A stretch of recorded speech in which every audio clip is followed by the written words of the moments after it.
James Franco is an actor whose ambitions stretch well beyond his craft, and he is pretty good at his craft. Just this year, he received an Oscar nomination for his performance in 127 Hours. Franco is also a student, a screenwriter, a director, an author, and an artist. Most of all, he is not afraid to take chances. Just this year, he co-hosted the Academy Awards. He's exhibited his art at the Gagosian Gallery in Los Angeles. All the time, he is pursuing his doctorate in English at Yale. He is taking classes at Rhode Island School of Design, at NYU, and at Columbia. Here is a look at some of his acting. You want to get Lindsay back? You gotta give her the cold shoulder, man. I don't know, man. That doesn't seem right, man. Trust me. Don't call her house. Don't write her notes. And don't sing to her. Jeez, man, we don't want to be friends with you after hearing about that one. Yeah, Nick. We need our space. Disgusting. Just imagine. Yeah, hateful little things. I love them. Yeah, me too. You know, spiders can change their color to blend into their environment. Really? Yeah, it's a defense mechanism. We use synthesized transfer RNA to encode an entirely new genome. Hey, I can see through my leg hole. Thanks, look out, tree. Right, look out.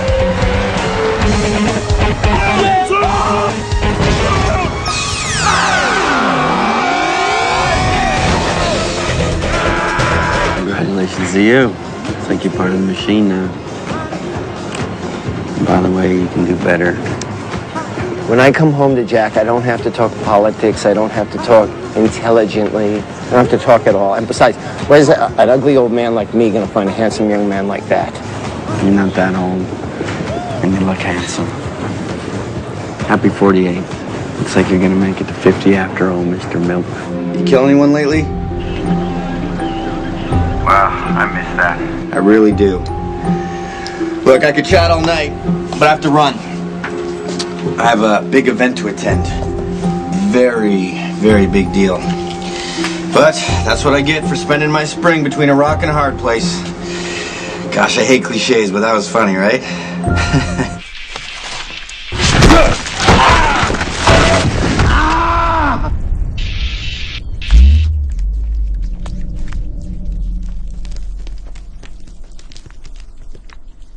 If I'm not mistaken, it is a tradition that the best man gets to lay with the bridesmaids.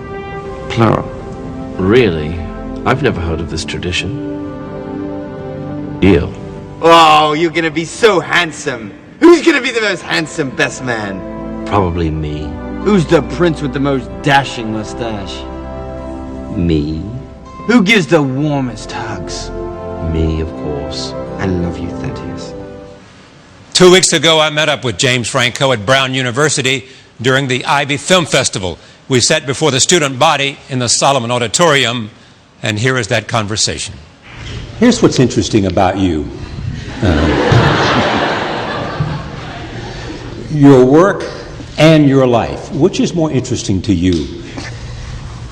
The work that I've been doing at school, or the projects that I do outside of the mainstream commercial film business, is material that involves my life in different ways. And so, for example, I have just done an art film kind of piece where I've used other people's material, other films.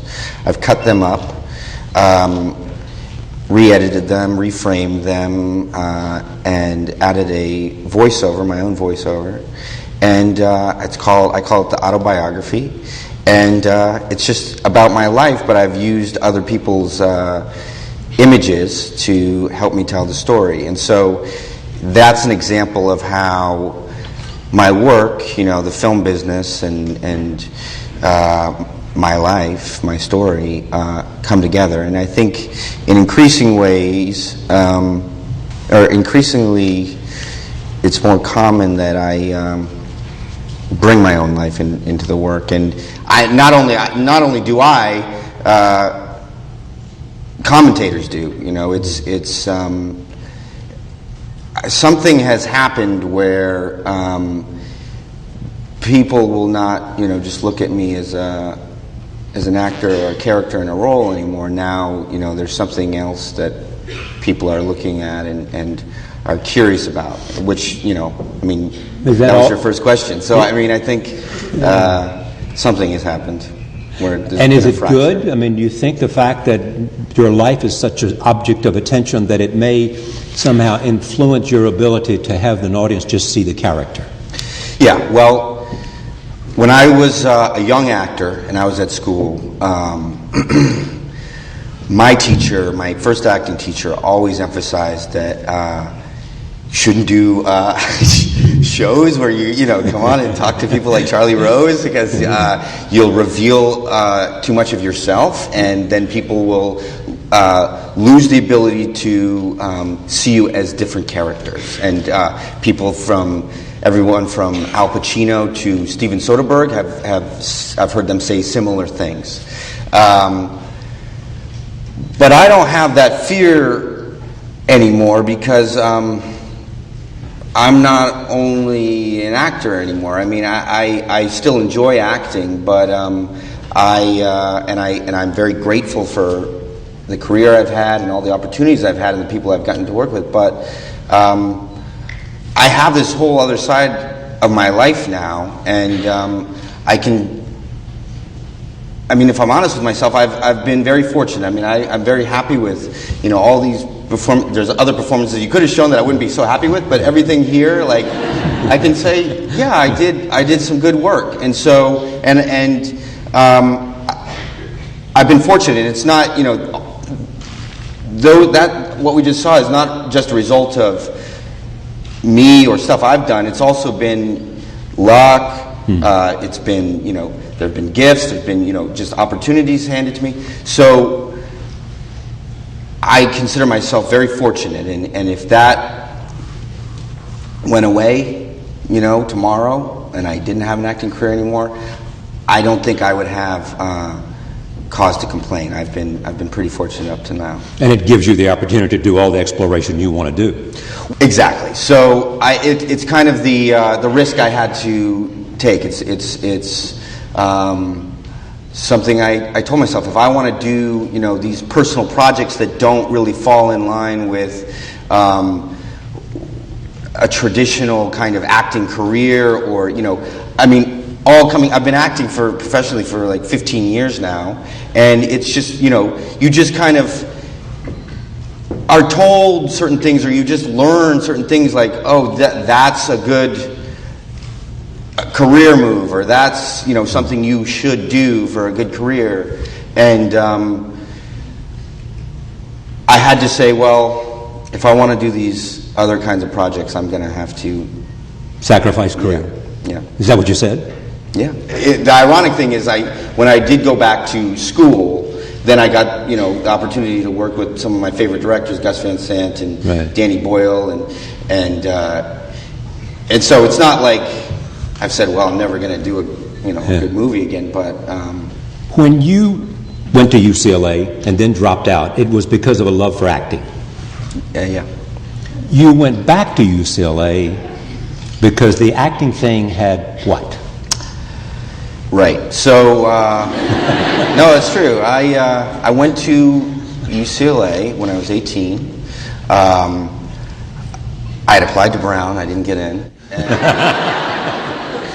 I really wanted to go to art school, actually. I was more of an artist when I was a teenager than an actor. I only started acting when I was about 17 or 18. So I wanted to go to art school. My parents weren't big on that idea. They didn't want to pay for it. I actually really wanted to go to RISD, but they didn't even let me apply. They said they wouldn't pay for it. Rhode Island School of Design. Right. Where I am now.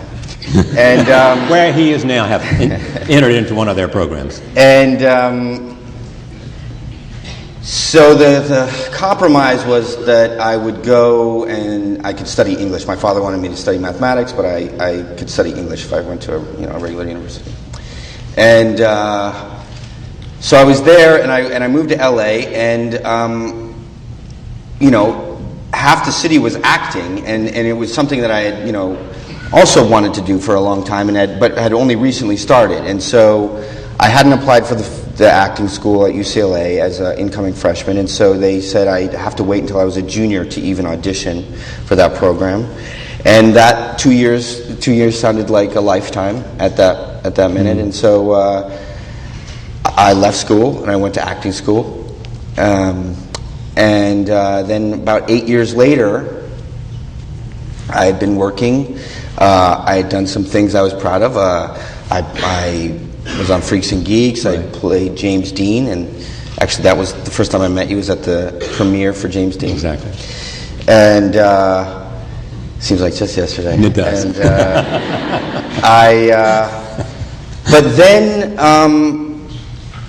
and I put everything into my acting. You know, I would sign on to movies 8-9 months in advance, and literally prepare every day for these roles, because I thought I was just obsessed. I wanted to be the best actor I could be. And the funny thing about acting is, in film, is that your performances are filtered through this larger apparatus. Right.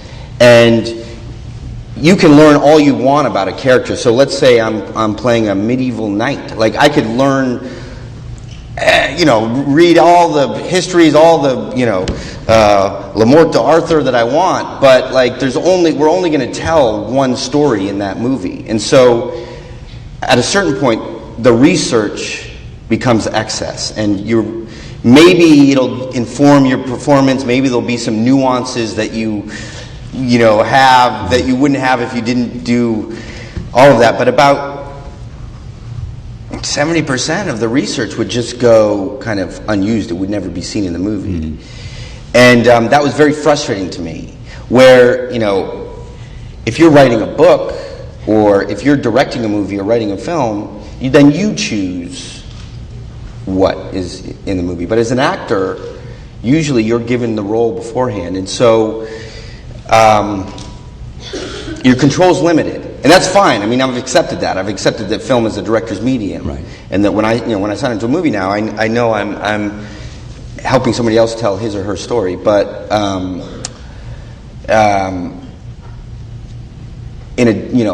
while at the same time I accepted that, I also said to myself, well, I want to do other things. If that's how it's going to be. If acting is going to be this job where I'm servicing somebody else's vision, then I want to have other outlets where I can, So after having several movies that didn't do as well as some might have hoped. Well, that was the kind of eye-opener. Right. I mean, that's what I did. These movies that I just plainly shouldn't have done. I worked very hard on them, but they were movies that I would put in the category of things people said, well, this would be good for your career, but not necessarily things that I would say to myself, oh, this is the movie I've always wanted to do. I wasn't always dreaming of playing Tristan and Isolde, but they said, somebody said to me, this will make your career better. Somebody even said to me, back in the studio days, when the studio had everybody under contract and had much more of a say in which projects actors did, directors did, and everyone did, somebody said that was better, because the actor doesn't know. The actor doesn't know what role is right for him. And I was a young, impressionable guy, and I thought, okay, maybe I don't know. Maybe this is a great thing. But it turned out it wasn't a great thing. It wasn't a great thing, and it was an eye opener. And I said, you know what, I can't do this anymore. And maybe nobody will believe me, but I really couldn't continue acting in that way. I couldn't continue acting if it was going to be like that, doing movies where I didn't enjoy the process, and I didn't like the result. I mean, I couldn't work that way. So you went back to UCLA. Yeah. To study English and creative writing. And creative writing. Mm-hmm. Yeah. And you have been on this pursuit, even though you've had a lot of successful movies. It seems that the less you wanted it, the more it came to you. Well, yeah, that was the weird thing. I I went back to school. And then I did that movie Pineapple Express, and I was at a point where, you know, in those other movies, I'd been working so hard that I would come to a set, like on Tristan and Isolde, I would come to a set with a very firm idea of how I thought the character should be played. And a lot of, you know, my ideas clashed with the directors. And it was hard for me to let it go because of all the work I'd done on my own. And so my experiences on set were very contentious. I was not an easy actor to work with, sadly. So Pineapple Express was really the first film where I just said, okay, you know, I'm with people that my old friends from Freaks and Geeks. Yeah, this is Seth and Judd. Yeah. And then, you know, David Gordon Green, worked in a similar way, very improvisational, and I just thought, all right, I don't need to have control here. I can just roll with what they're doing, and I'm just going to have fun. And it changed my approach to filmmaking. So that was also a big kind of turning point at the same time that I went back to school. And then I did Milk, and again, it was like a movie that I could, you know, be really proud of, just being a part of, and directed by Gus Van Sant. Yeah, I'm probably my favorite director, right. And so I don't know. It was a weird turn of events. I guess maybe when I stopped being so stubborn. Just think about what you're doing with your time. I mean, this is what people ask about you. You're working on a PhD at Yale. Yes. You're going to the Rhode Island School of Design. Yes. You're going to the New York University Film School. I'm done. You're done. You graduated. You got your master's degree in film there? Momentarily, yeah. Momentarily. I've done with my thesis. What did you do for your thesis?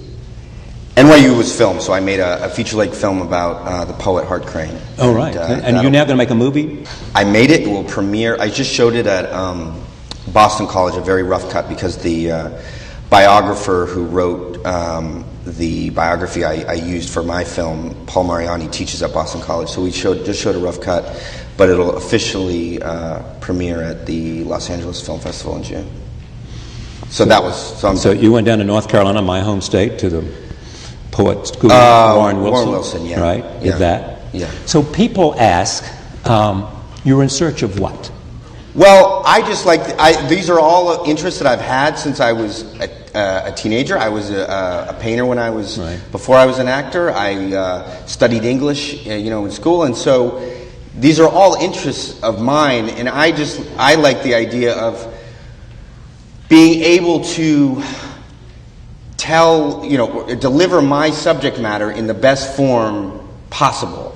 And so I don't think every subject is fit for a movie, but it'd be better told in a book, or if you want to make a political piece, poetry probably isn't the best way, but maybe make a documentary or something like that. So I like that freedom, but I also like the idea of examining how these different forms and mediums interact. And how they blend together. How they blend, what their limitations are. How do you do it? I mean, you think of any of the number of things you do and making 3 movies a year. And in fact, last year got nominated for an Academy Award for one of those performances. Yeah. And I was going to school while I was doing that performance, so nobody could say that I was being stretched thin. I got nominated for so I don't know what I could have done differently. So, yeah, I'm stretched. I'm very busy. I've had to. And that's what you like, being busy. I find that if I have free time, it just gets filled. I do that to myself, but I also don't feel like I need to be the best at everything. I am pursuing these things not to necessarily master them. Right. I'm pursuing them in what I think is a very humble way, and I am happy that I'm just engaged with them. And I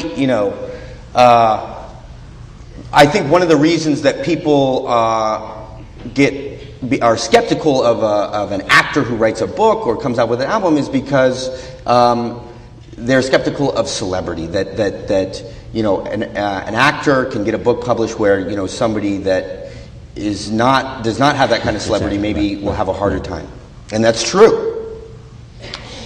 But I never said I was going to be the best author. I'm just trying to, write the best book that I can. And I never thought it was going to be, Ulysses. But it's the level that I wanted to tell it at. Yeah. And if I aimed for Ulysses, it would be horrible. I'm happy at the level I aimed at, and I think I'm very happy with the book, and that's kind of how I feel about all of these things. I never said I was going to go out and be the best director or the best writer or anything.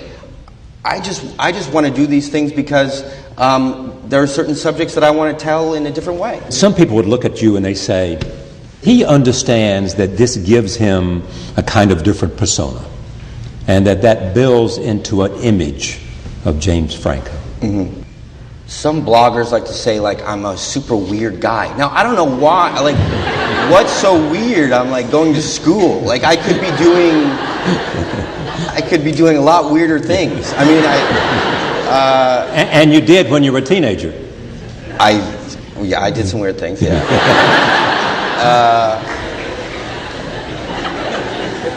But part of that, I think, is because of certain projects I've done. So on General Hospital, I play a character named Franco, right, who's a bad artist, and he is also a serial killer. And he's creepy. He's creepy. Yeah. He's a creepy guy. But there's enough kind of crossover with my own life that people maybe look at that and say, "Oh, that's James." But I guess what's the interesting thing about that project is, or when people start making comments like that, is we're all performing. I mean, we're all performing. I'm performing right now. I mean, it's you, it's Charlie Rose. I have tons of respect for you, and you're asking me certain kinds of questions, and we're at Brown University, and so if I was with a friend, I'd maybe say stuff that had similar content, but I'd be behaving differently. And so and so that's why Tom Cruise can show a lot of energy in Jerry Maguire and get applauded, and then if he jumps on the couch on Oprah, people don't like that. No. But there's still performances. Exactly. I mean, it's hard to draw the line. Right. And so I guess if my projects make people think about me and my life as a possible performance, I don't mind that. Maybe that's becoming part of my project. But take what you just said. Let's take General Hospital for a second. Yes, let's talk about it. You initiated that, did you not? Because you and your friend had been thinking about soap operas and maybe this and that, and then you said, why not a real soap opera? Right. And so you write a letter to the people at General Hospital, or you call them up, or whatever happens, and you say to them, I've got two conditions. One is, there's got to be an artist, right? Yes. And the second is, he's got to be crazy. Yes, you got it. And so the name of the character is Franco. They came up with that. That was their idea. And I didn't know what would happen. But what did happen is there was a huge reaction. People said, what is he doing? Big papers, I don't know, New York Times or whatever, we started writing about a soap opera. Yeah. And so I realized, wow, this is, something has happened here. People are looking at this with fresh eyes. There has been a rupture in looking at soap operas with fresh eyes. Not just that, but just hopefully performance, entertainment, that I came from the film world. People, say there's kind of no hierarchy, but there is a hierarchy. People view, films as a higher form of entertainment than soap operas. But actually, there's, I guess they're dying out. Maybe they're going to reality shows and Jerry Springer or something, but because all the soap operas are being canceled. But there is a large number of people that find satisfaction in watching soap operas, and that's their level of entertainment. And I started thinking, well, yeah, why is this kind of any less? I mean, they're telling stories, they're just telling it in kind of a different way, and actually, underneath half of the huge budget movies that are in these cineplexes don't have stories that are any deeper than what on soap operas. It's just that they have more money to turn people into vampires and have them, and more fireworks and more fireworks. Yeah. Right. So I thought it was a real chance to kind of examine that, and I was getting also great feedback from artists that I respected.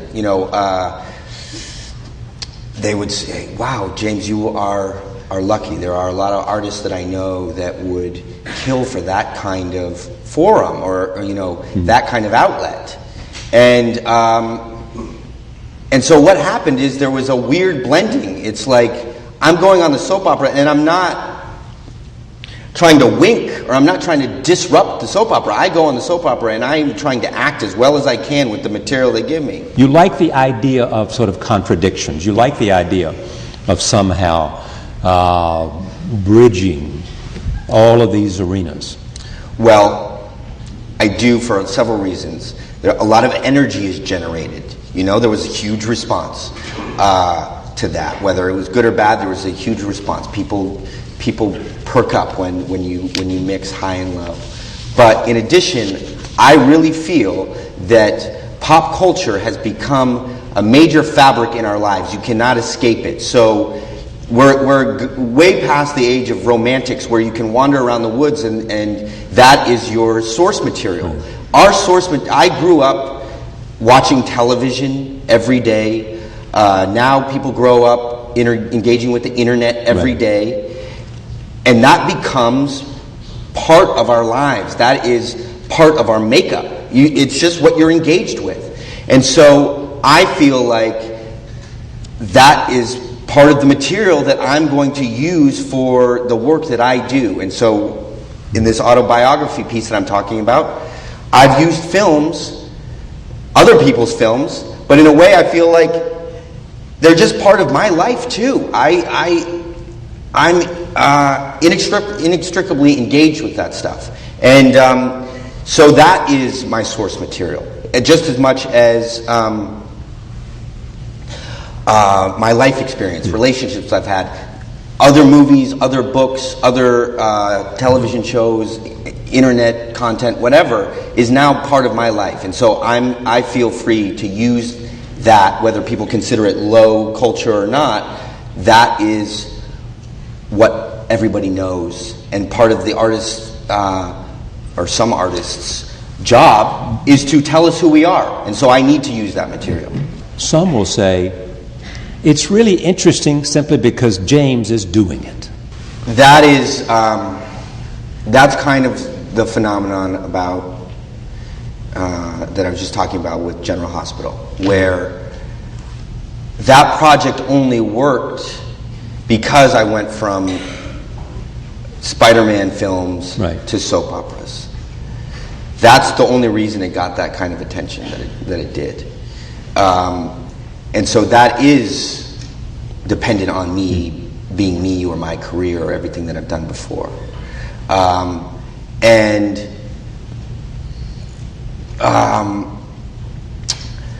there are other projects like that. Now, that persona, whatever that is, links all these projects. Your persona links the projects. So you could look at everything I'm doing and saying, God, he's just in every direction. Yeah. But for me, I feel like the central point of it all is, at the center of it all is you. Yeah, and I feel like they all share something, whether, and it's not just that I'm doing it, it's that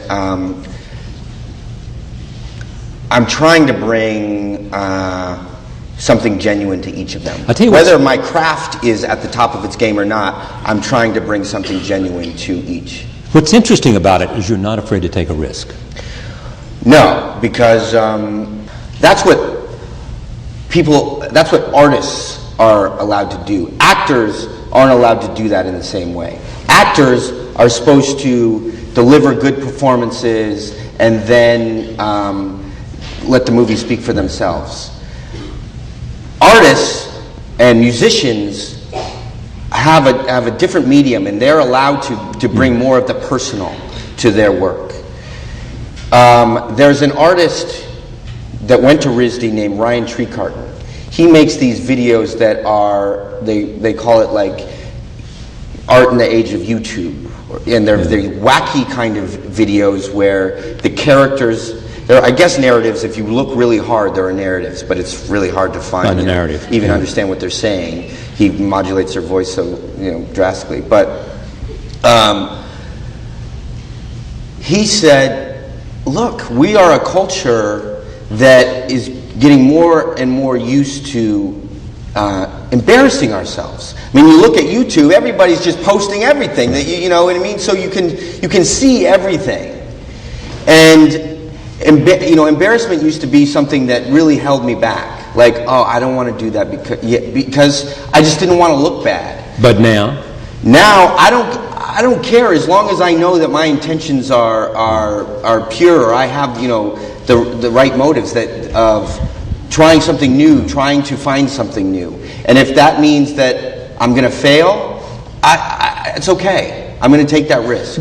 Are you saying you're going to some place in which acting may not play as central a role to your life as it does now? Certainly. I mean, if you look at where I spend most of my time, it's not in acting anymore. I mean, I'll sign on to a movie and I'll do my homework and I'll work as hard as I can because it's my job, and I owe it to the film and the director to do that. But in my own time, I'm not going to acting class. I'm going to other kinds of programs, and so my life has become something else, at least for me. But I need the acting. I need. You need it because that's what makes everything else more vital. Because I'm this actor that's not supposed to be doing these other things, and that's what gives these other things a lot of energy. And it also might inform the acting, so it'll take it to another level? Maybe, but I mean, I feel... You feel what? I feel like...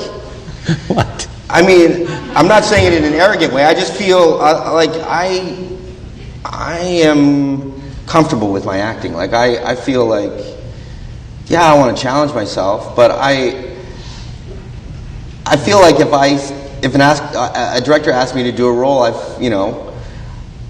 usually feel like I won't sign on unless I think I can do it, and I usually feel like I can do it. I'm never. I can't remember going on to a movie and thinking like, oh yeah, I'm not gonna pull this off. Yeah. How tough was 127 for you? Because it's you and your face, and I mean, this is a very contained picture. Yeah, like that's an example where you could say, oh, it's all on your shoulders. There's no other actors for most of the movie, and isn't that scary? And it's like, no, I mean, you knew going in you had that performance in you. No, Danny certainly pulled a lot out of me, and I think he got the best of me. But I knew, I thought, okay, here is a performance that is dependent on a lot of physical actions, that they're telling the story through these minute little victories and failures, and that is what is propelling it. The guy wants to get out and he can't, and so all along the way he's going to be trying to get out and then not getting out and then trying again, and then facing himself. So I thought, well, if they pull it off in the right way, it'll be a very vital performance, because in this strange way, it's following the old adage of show, don't tell. So it's like in the age of in the Elizabethan age, the playwrights had there's no subtext. Shakespeare's saying everything, right? Then we move to the age of realism and there's subtext, right? Well, now in this movie, it's like there's not even text. It's just all like behavior. Yeah. And so it'll be like an even more kind of immediate experience, and the audience will be reading the signs of behavior rather than hearing the character say what he's feeling. But in addition to that, when the character does speak, he's speaking to this video camera. And that's oriented in such a way that although he's ostensibly talking to his family and loved ones, he's talking right into the lens, and so I'm going to be looking right out at the audience. So it's almost like a YouTube video or Skype or something where I'm talking like directly to the audience. And so it's like a first person kind of delivery to the audience or one-to-one kind of engagement. And so again, that's an even more, even closer kind of engagement with the audience. And I thought, all right, if we have a good director, and Danny Boyle being one of our best living directors, then this could be a very dynamic film. And so, and I think that's what it is. I mean, the response I got was like, God, it's crazy. Like the character is just stuck in a canyon, but it felt like the most action-packed, movie I've seen. Right. The dynamic was there. And I think that a lot of that is because of that. And I guess I like to think I had that feeling before. Well, Danny says that you came to him and you said, look, what do you want James to do? I don't know why he said that. Like I was talking about myself as another person? Well, that, yes. Did you say it or not? I don't know about that. I challenged him about that after I heard him say that. I don't normally think that way of like, what does James want to eat right now? But he basically said, you said, look, you came to him and said, these are the tools I have. Which ones? These are the tools I have. Which ones do you want to use? Yeah, I mean, I do that. I do think that way. Where as a younger actor, I thought that I should control the performance. Now that I've gone through film school and I understand what directors have to deal with, directors, at least the kind of directors I like and the kind of director I want to be are collaborators, right? Not dictators, but collaborators. Right. And that means they're collaborating with all these different departments. And the actors are just kind of one department. Maybe they're, a very important department, but they're a department. And so you want to work with actors that are working with you, not actors you have to fight with on set. And so now when I sign on to a movie, I want to be like the wardrobe people that I see who say to the director, okay, what do you think? Okay, all right. I mean, that's how every other department works. It's just that in the acting department, sometimes it's not that way. And there's, I'm sure there are cinematographers that demand, like, no, I shoot it this way or whatever. But, like, I now view acting as a collaborative craft that and my characters as collaborations that I work on with the director. And so that's why I say to Danny, I can, I have these tools. What I can do, right. and I hear tell you. me what you want. See, here's what's interesting too about all the rest of your life.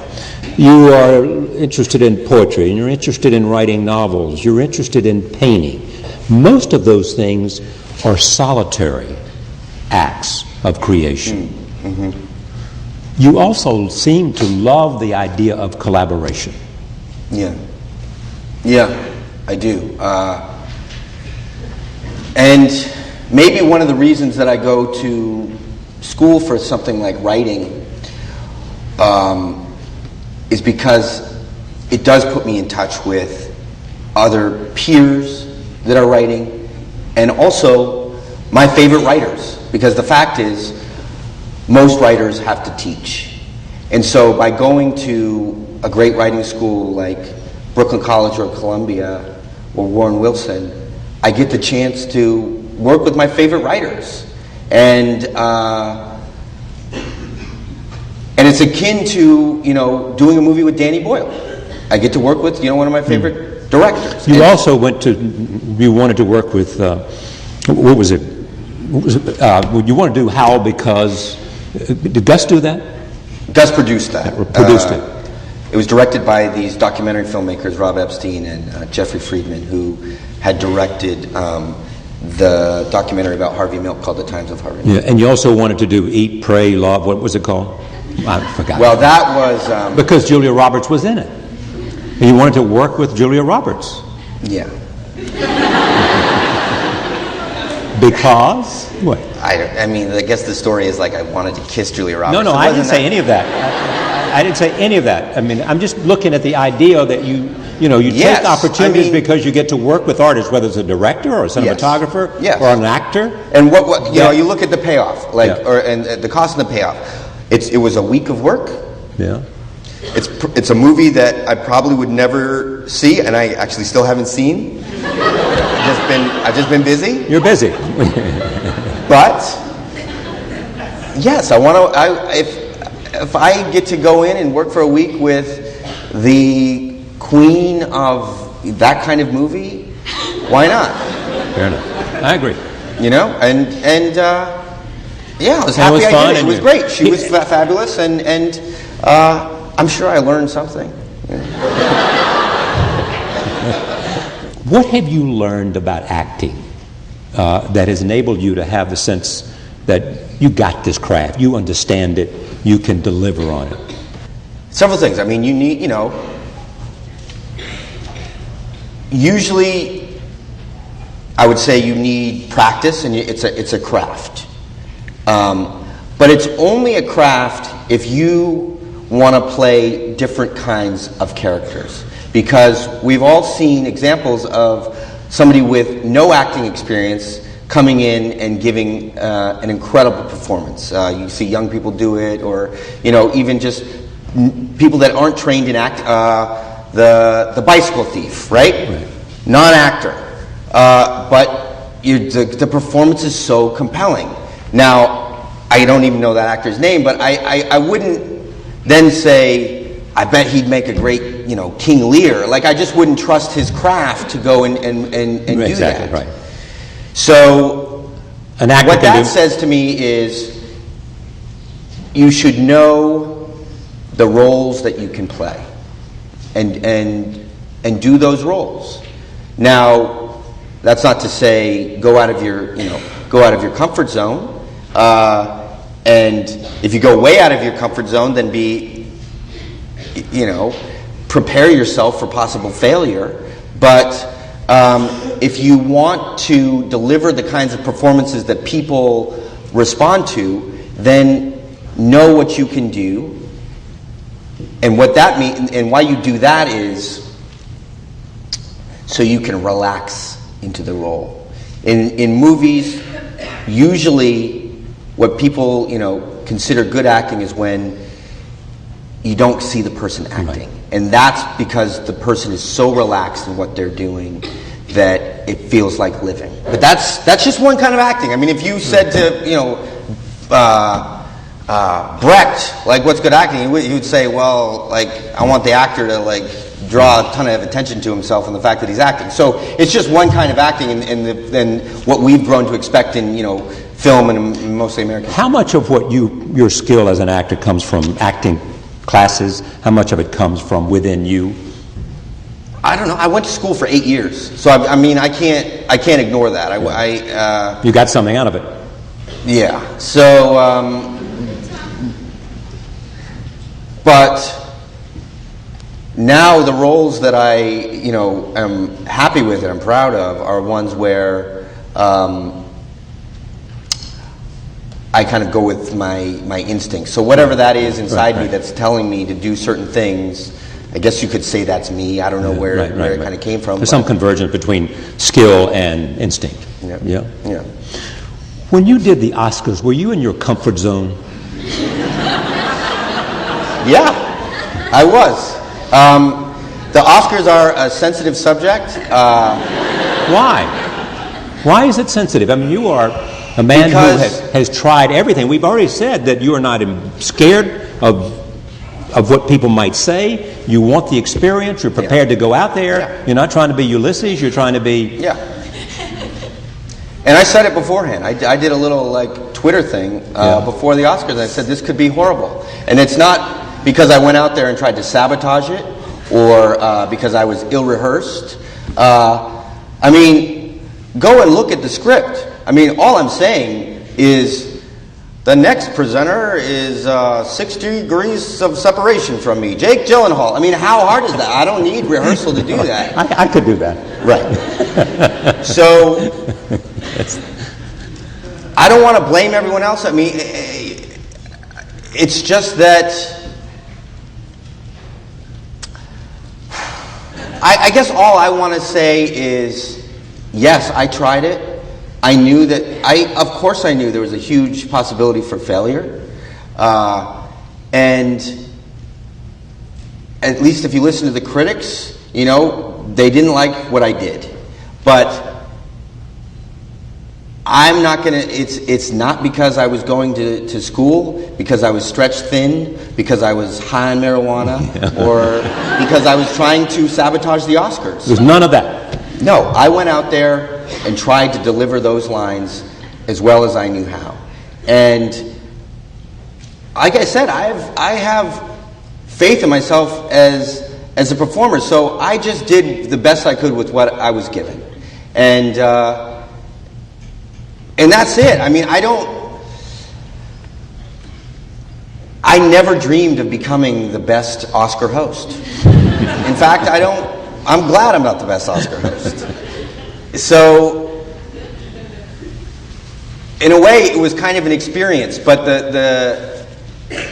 I guess the thing that's upsetting, or the thing that makes it so uncomfortable to talk about is that the critics were so vicious afterwards. But why do they care so much about the Oscar host? I mean, it's a hypocritical thing. Everybody complains about how the Oscars at the end of a long award season, and that they're always boring, they're always too long, and that they don't care about the Oscar presentation anymore. But then, if you don't do it right, then it's their excuse to go after you. And so it's just a weird thing. It's like I'm being criticized for something that I honestly tried my best at, but I also don't care that I wasn't the best. I will never mention this again. Let me ask you this finally. We're here at Brown. This is a film festival. If you and I came back here in 10 years, what do you think you'd be doing? Where do you think you'll be? What are you, 32, 33? I just had my 33rd birthday. Okay, there you go. Yeah. 33. You'll be 43. No?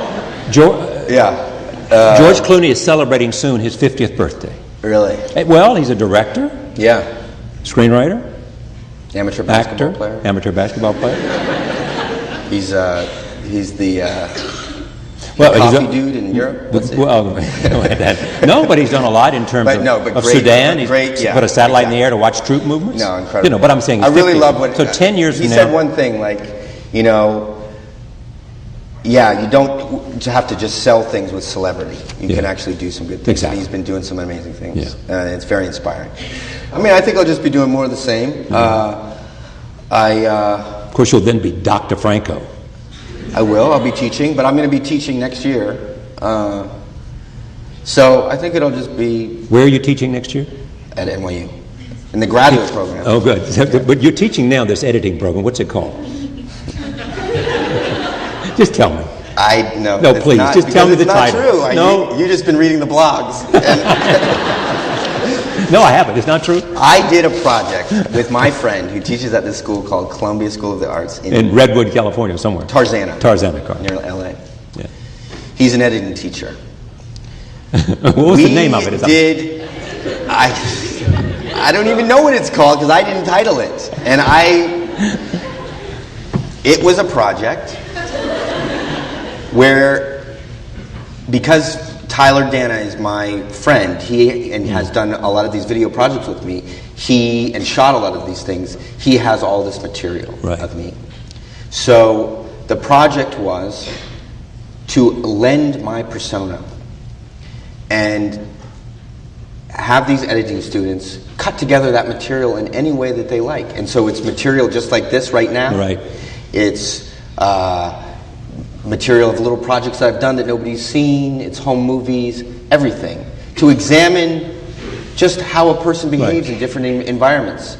And I think that's it's when you say that the silly title, like editing James Franco with James Franco or something like that, it sounds like the most self-centered... I didn't say that. It sounds like the most self-centered thing in the world. Like, I'm there saying... I would doing like this, like, and I want you all to note the date I, got my first acting role or something like that. You know what I mean? Like, I do.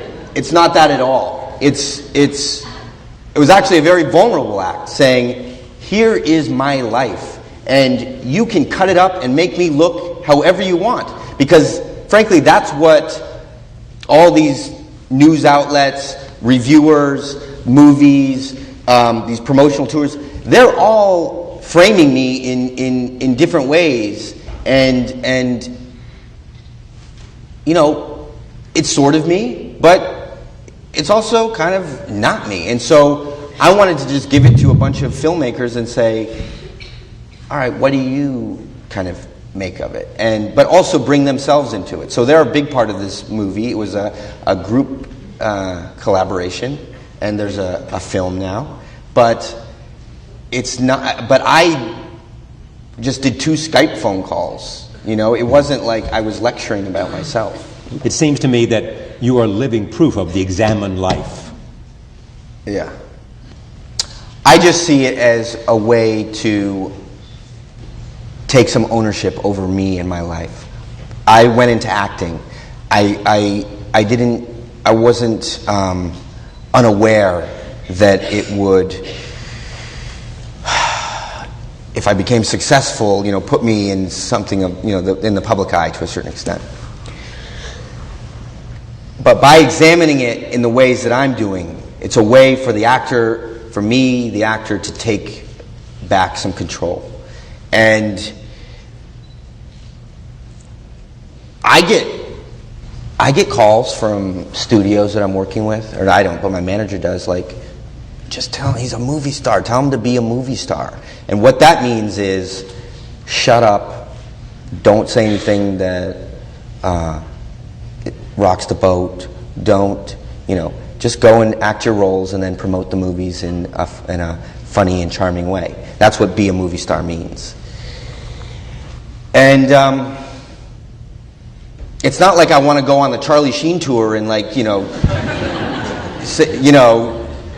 just I don't know what he says at those things. I have no desire to go and just be wild and crazy and just for the sake of it. But I also am not happy having a lot of other people shape who I am and tell me how I'm supposed to be. At Brown University, please join me in thanking James Franco.